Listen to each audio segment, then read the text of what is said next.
Hello and welcome, it's Chris from Christopher Holt Training. Welcome to this week's tutorial. The subject is exercise for low back pain, how to get the right muscles working at the right time. Because what we find in lower back pain much of the time, if it's not a more serious injury, is the muscles aren't, or the muscles of the back and the core and the hips, they aren't necessarily working as well as they could do. So what we need to be able to do is we need to re-educate the body, we need to re-educate, in a sense, your brain, you, and be able to re-educate the way the muscles are working. So what we're going to aim to do today is understand how to reduce low back pain with exercise. Yes, there are many therapies out there that can also help, so it's not necessarily just exercise on its own, but exercise does play a role within low back pain. So we're going to look at how to reduce low back pain with exercise. We're going to cover sort of 4 points. We're going to first of all look at a common cause of low back pain. We're then going to put that together with common side effects of low back pain, or of that common cause when it comes to low back pain. And then an exercise that gets the right muscles working at the right time. And then how to progress that exercise. Because within the exercise and the progressions is that re-education of the body, the re-education of the muscles, the re-education in a sense of you and how you consciously interact with your muscles. And then what should then happen is a reduction in your lower back pain. If not, it may even eliminate low back pain. So before we get into that, just quickly want to go through my social platforms. If you want to come along, please do like and follow. It's Twitter at Christopher Hole, Facebook Christopher Hole Training, and Instagram Christopher Hole. If you want to come along there, please do like and follow. It'd be great to have you there. There's tutorials like this, blogs, other information on health and fitness as well. Alternatively, you can come to the website, which is christopherholtraining.com, and if you follow this link that's in the description, what you'll go through to is the best 2 exercises and stretches for lower back pain. So you get 2 exercises, 2 stretches. You can start doing those as a mini little workout. After 5 days, you get a video or a follow-up video that helps support those exercises that you're doing. Another 5 days after that, you get another video to help you get more from that little mini workout that you're doing. And then what you can start to do is use what we're talking about in this tutorial and add that on top as well. So what we're trying to create here is not the average exercise lower back pain type treatment. We're looking more at a progressive build of a workout over time, which is in some ways, which is the way it should be done. But at the moment, it's just getting done, do this one thing and then do that one thing. Whereas what we're trying to do at Christopher Holt Training is try and give you a little bit more of a progression with exercise and stretches over a period of time. So if you want to come along there, it'd be great to have you there. Alternatively, just subscribe to the YouTube channel. It'd be great to have you there as well. So coming back to what we're talking about today is exercise for low back pain, how to get the right muscles working at the right time.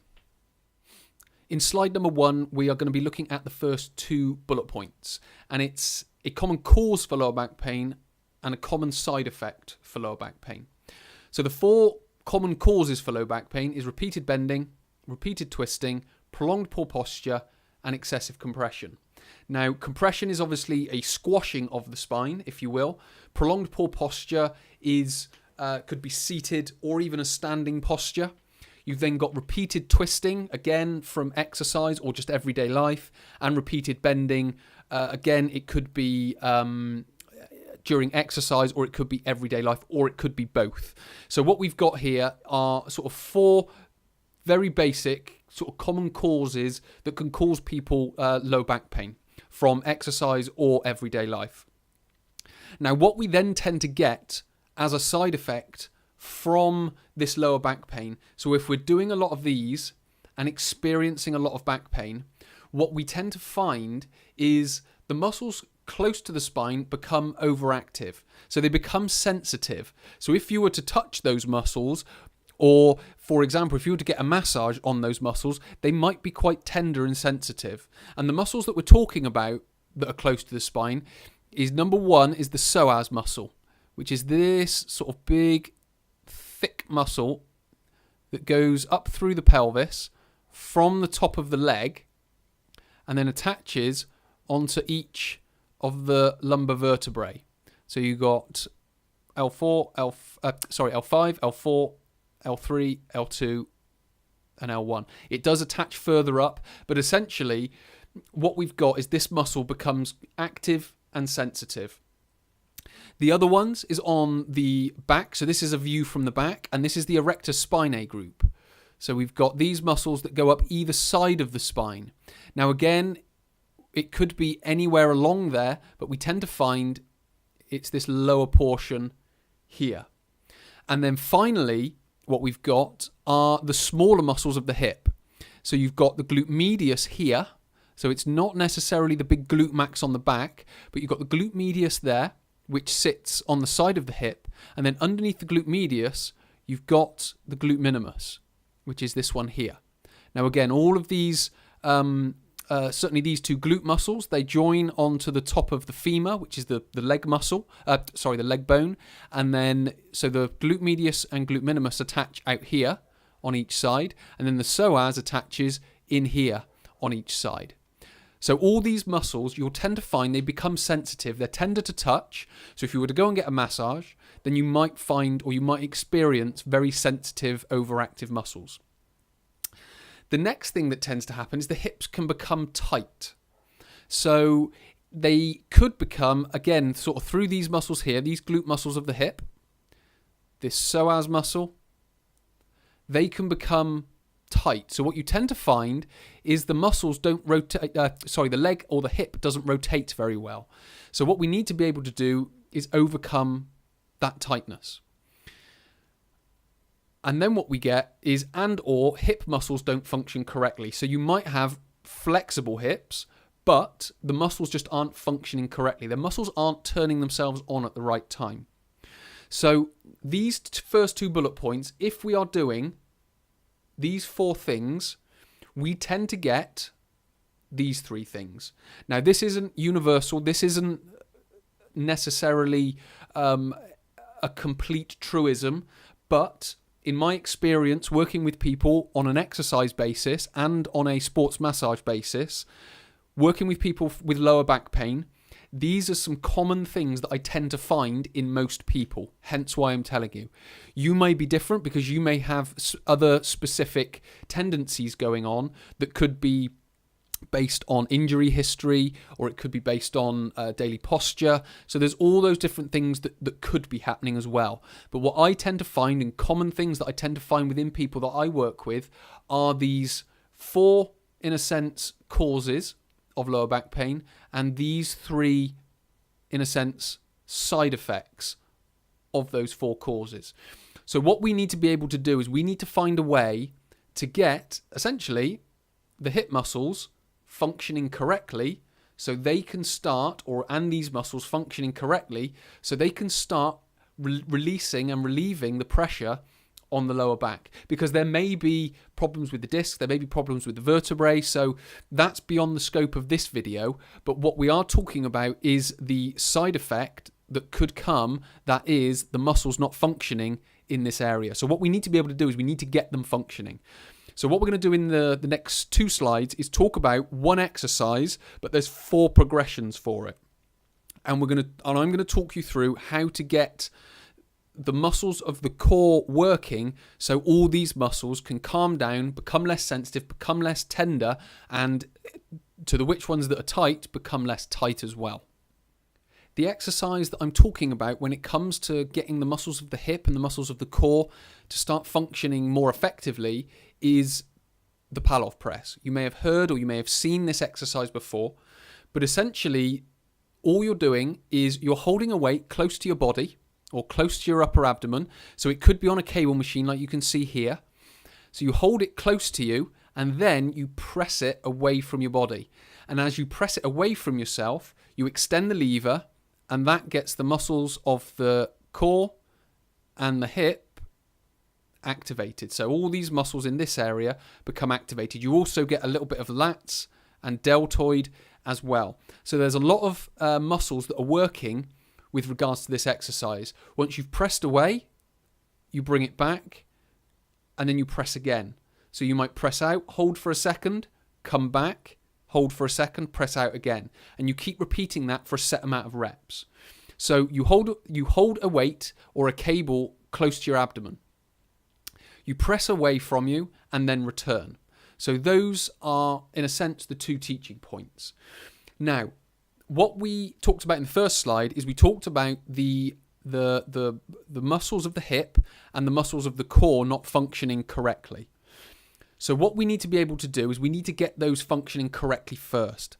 So what we do is we use the Pallof press, but we do it in the seated position because it focuses on the abdomen. When we go up onto the feet, what we find is a lot of the muscles of the lower leg work and the muscles of the upper leg start to work. Now what they do is they hold a lot of the weight there. You don't get as much from the hips and you don't get as much from the core. So what we find is you get very active through here and not so active through here. And this, in a sense, is where the problem lies, because the body and the brain aren't being coached correctly. Yes, you might be doing what looks like the exercise, but you're not engaging the right muscles at the right time. So when we come down into the seated position, what we're essentially doing is we're cutting ourselves off here, and we are forcing certainly the lateral seam here, so the obliques, we are forcing those muscles to work. You also get a little bit of the abdomen at the front, so the erectus abdominis at the front. But what we're doing is as we push away, so we do exactly the same, we push away from the body, as you can see in the bottom picture here. So I've got an upright torso, and then I push my arms away. And then obviously I hold for a second, and then I return. Now the aim here is to focus on the muscles of the abdomen. So what you want to be doing is you want to be making sure you can feel tension through here and through here. So it's not just going and doing the exercise. It's making sure you can consciously connect your brain to these muscles and say, yes, I can feel the tension and the muscles engaging as I do this exercise. What you would then do is you would then turn around, face the other way, and do the other side of the body. Because when you're facing in the direction that I'm facing, you'll get the opposing side. So the side that's furthest away from the cable machine, that's the side that's working. When you turn around, you then get the other side. So you then get all the way around. But the main focus is making sure your brain connects to your abdominal muscles. So your obliques and your rectus abdominis. So that's sort of stage number one. What we then do is we come on to stage number two. Now that's going into the kneeling position. So you can see here, I'm on both knees and my feet, or you can't really see my feet, but my feet or my heels are together. Now the aim of coming up onto the knees is to add the hips. So what we're doing now is when we come from the seated position up into this kneeling position, what we now want to do, hopefully by now, we can feel the muscles of the abdomen engage. So hopefully we can feel those muscles engage. And we would still want that, so we get our brain engaged in those muscles.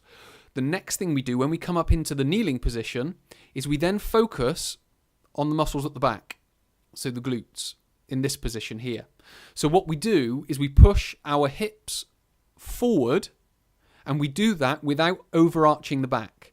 So as we push the hips forward, you should feel the glutes engage. You also push the heels together. So we're now starting to do a lot of things. We are starting to engage the abdominal wall, which is the rectus abdominis and the obliques. We are squeezing the glutes and we're pressing the heels together. And that's even before we start moving the weight. So we would still do exactly the same. We would push this weight away from us, hold for a second, and then come back. And then repeat that, say 6, 8, 10, 12 times, whatever we feel necessary.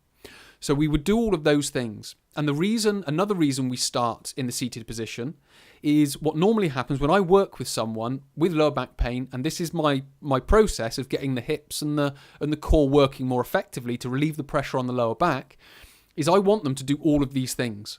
But if I throw them in at the deep end and say, right, I want you to squeeze your heels together, squeeze your hips, squeeze your core, and do the movement, they won't be able to isolate each area and focus on each area of tension.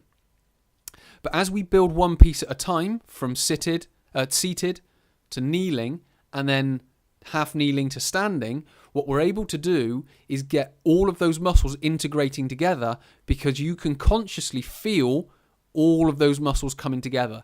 Not necessarily at the same time, but you can just go around your body and go abdominals, yes, hip, yes, heel, yes, and you can do the movement. So there's a lot of, let's just call, complexity going on within the exercise. So what we'll now do is we'll now look at steps 3 and 4, where we're starting to integrate the body a little bit more. Step number 3 is half kneeling. So what half kneeling means is you're on one knee, essentially. So the one knee position, so my back leg is the one closest to the cable, and my front leg is the one furthest away from it. So the one knee position gives essentially 2 objectives or 2 outcomes. Number 1 is it gives you a degree of hip stability, because now what we're doing is we're now coming up onto one knee, which is in some way, depending on how much of a tightrope we're on, can give us or increase the instability of the exercise, making our hip have to do more work. Because again, if we are in the standing position here, what we're doing is we're allowing the feet, the ankle and the lower leg to take on some of the work. But as soon as we come down onto one knee, we take that out of the equation. So again, all we're focusing on is this area here. So as soon as we come up onto one knee, we take the feet, the ankle and the lower leg out of the equation. What this does is builds a conscious connection, which is what I've talked about before, a conscious connection to one glute this time. Because again, if I was to get someone onto one knee or one leg and then say, right, I want you to squeeze just one glute on its own, again, it's quite hard for people to comprehend how to do that. But if I teach them how to do it on 2 knees and then say, right, I want you to do exactly the same but just with one side, generally they find it a little bit easier. So we still get the glute max and the glute minimus and medius engaging, but now we're doing it on just one side of the body. What we're also focusing on still is the obliques and the abdominal wall. So what we've got is we've got all of these muscles working, we've got these glutes muscles working, and we're building a degree of stability as well.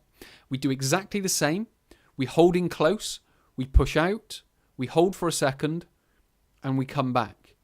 What we would then do is we would then turn around, swap the legs over, face the other way, and repeat 6, 8, 10, 12 times, whatever we need to do. So what we're trying to do is we're trying to integrate all of these muscles, because what's happening in the lower back is because these muscles aren't working correctly, the muscles closest to the spine are starting to overwork. So we need to get the abdominals and the obliques and the glute max all working, so the erector spinae, the psoas, and the glute medius and glute minimus don't work too much. Then what we come on to is number 4, so progression number 4, which is in the standing position. So what we're doing now is we're coming up into the standing position and we're bringing the core, hips, and lower limbs back together. Whereas before, what we were talking about is the psoas was overactive. We had the erector spinae group was overactive, and we had glute min and medius. They were all overactive. So what we need to do is we need to calm them down. So what we've started to do is, first of all, we built the rectus abdominis. So we got that one functioning with the obliques. So first of all, that was number 1. We got those functioning. What we then did is we then brought in glute max when we came up onto both knees and one knee. What we can then do is, now we've got these active, they should then be overriding these and anything from the foot, ankle, and lower leg. So what we're starting to do is we're getting ourselves to move from these muscles. So these are the foundation rather than all of these. And these are the ones that become sensitive, overworked, and tender.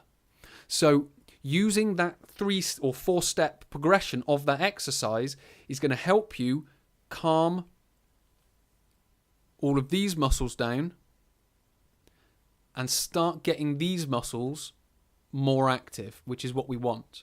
So what I'm now going to ask you to do is go to the link here, download the 2 best stretches and exercises for lower back pain, use that as a mini workout. What you'll then get is video number 1 after 5 days, and you'll be able to get more from the stretches and more from the exercises. You'll then get the second video after another 5 days, and that will help you get more again from the stretches and the exercises. What you can then do, if you have it available to you, start using these or this exercise and progress it in this way. And what you'll start to find is that the muscles of your abdominal wall here and the muscles of your hip here will start becoming more dominant. And what will then happen is your lower back pain will start to recede, simply because all of these muscles are becoming less active and less sensitive. So hopefully that's given you a better idea of what might be going on within your low back pain. It gives you a little strategy and a mini workout to be able to get started on overcoming your low back pain, and then you can start working towards within a structure. So many thanks for watching. My name is Chris. I hope this has been helpful for you, and I will speak to you in the next video.